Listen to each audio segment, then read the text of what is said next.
here we have another 1970 SS car.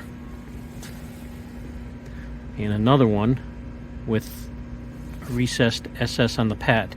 You can tell the SS on this one is not as bright white as the other one. Another thing on SS cars, depending on the production date, is the reverse light. This is called the bubble light because it actually has a bubble to it.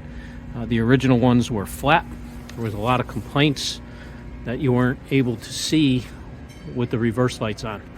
So they re-engineered, put that bubble in it, and it supposedly cast a brighter light. The bulb was never changed. It was the fluting in the lens and the curvature of the lens which gave more efficiency to the light.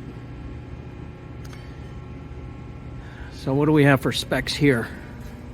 15,000 mile car, Arlington, Texas assembly plant, sold new in Macon, Georgia.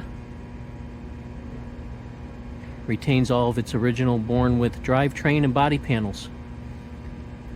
Restored by Rick Nelson of Muscle Car Restoration and Design.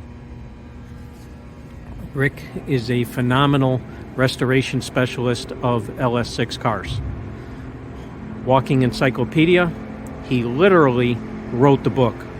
There is a restoration book of Chevelles, and Rick Nelson was the author with another gentleman.